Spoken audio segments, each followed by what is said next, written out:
ಇನ್ನು ಬಾಗಲಕೋಟೆ ಮುಧೋಳ ತಾಲೂಕಿನ ನರಗಟ್ಟಿ ಎಂಬಲ್ಲಿ ಪರಿಸ್ಥಿತಿಯಂತೂ ಹೇಳತೀರ್ದಾಗಿದೆ. ಧಾರಾಕಾರ ಮಳೆ ಸುರಿತಾ ಇದೆ. ಪರಿಣಾಮ ರಸ್ತೆಗಳಂತೂ ಹದಗೆಟ್ಟು ಹೋಗಿವೆ. ಕೆಸರು ತುಂಬಿದ ರಸ್ತೆಯಲ್ಲೇ ಶಾಲಾ ಮಕ್ಕಳು ಓಡಾಟವನ್ನು ನಡೆಸಬೇಕು.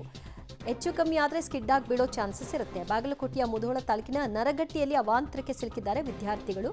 3 ಕಿಲೋಮೀಟರ್ ಹದಗೆಟ್ಟಿರುವಂತಹ ರಸ್ತೆ. ಬೈಕ್ ಸವಾರರು ಕೂಡ ಇದೇ ರಸ್ತೆಯ ಮೂಲಕವಾಗಿ ಹೋಗಬೇಕಾಗತ್ತೆ. ರಸ್ತೆ ದುರಸ್ತಿ ಮಾಡದೆ ನಿರ್ಲಕ್ಷ್ಯವನ್ನ ತೋರ್ತಾ ಇದ್ದಾರೆ ಅಧಿಕಾರಿಗಳು ಅನ್ನುವಂತಹ ಕೂಗು ಕೂಡ ಇದೆ.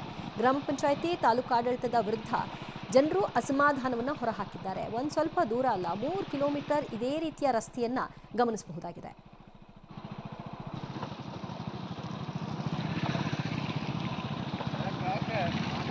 ಇಲ್ಲಿ ಬರ್ತಾ ಇದೆ, ಗಾಡಿ ವಾಹನಗಳು ತೊಂದರೆ ಆಗ್ತಾ ಇದೆ.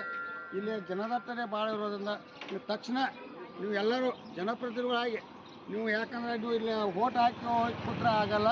ಇಲ್ಲಿ ಬಂದ ನೀವು ಎಲ್ಲ ಪರಿಹಾರ ಮಾಡ್ಬೇಕು. ನಿಮ್ಮನ್ನು ಯಾಕೆ ಕಳಿಸಿತ್ತು ಅಂದರೆ ನಮ್ಮನ್ನು ಸಂರಕ್ಷಣೆ ಮಾಡ್ತಿರ್ತೀವಿ. ನಾವು ನಿಮ್ಮನ್ನು ಆ ಬಹುಮತದ ಕಳಿಸಿತ್ತು. ಆದರೆ ನೀವು ಪ್ರತಿಫಲ ನಮಗೆ ಕೊಡಬೇಕಾದ್ರೆ ಈ ತಕ್ಷಣ ಇದನ್ನು ಡಾಂಬರ್ ರೋಡ್ ಮಾಡಿಸ್ಬೇಕು. ನೀವು ಯಾವುದೋ ಹಾಗೆ ಯಾವುದೋ ತೊಂದರೆ ಇದ್ದರೂ ಅದನ್ನು ಪರಿಹಾರ ಮಾಡ್ಬೇಕು. ನಮ್ಮ ಪರಿಹಾರ ಮಾಡೋ ಸಲುವಾಗಿ ನೀವು ಇಲ್ಲೇ ನೀವು ಅದ ರೀ, ನೀವು ನಾವು ಪರಿಹಾರ ಮಾಡಲಿ.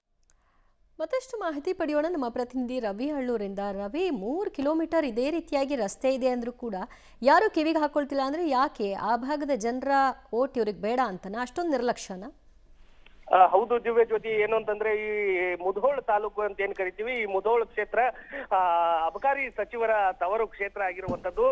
ಆದ್ರೆ ಇಲ್ಲಿ ನರಹಟ್ಟಿ ಗ್ರಾಮದ ಗ್ರಾಮಸ್ಥರ ಪರಿಸ್ಥಿತಿ ಏನಿದೆ ಅಂತಂದ್ರೆ 3 ವರ್ಷದಿಂದ ಇದೇ ರೀತಿಯಾಗಿ ಮಳೆ ಬಂದ್ರೆ ಅವರು ಕೆಸರು ಗದ್ದೆ ಅಂತ ಆಗುತ್ತೆ ಆ ರಸ್ತೆ. ಅದರಲ್ಲೇ ಅವರು ಮಕ್ಕಳು, ಶಾಲಾ ಮಕ್ಕಳು ಅಥವಾ ವಯೋವೃದ್ಧರು ಎಲ್ಲರೂ ಅದರಲ್ಲೇ ಹೋಗ್ಬೇಕಾಗತ್ತೆ.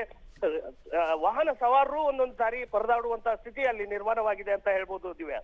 ಅಂದ್ರೆ ಗ್ಯಾರಂಟಿ ಬೇಕಾ, ರಸ್ತೆ ಬೇಕಾ, ಈ ಆಯ್ಕೆ ಏನಾದ್ರು ಕೊಟ್ಟಿದ್ದಾರಾ?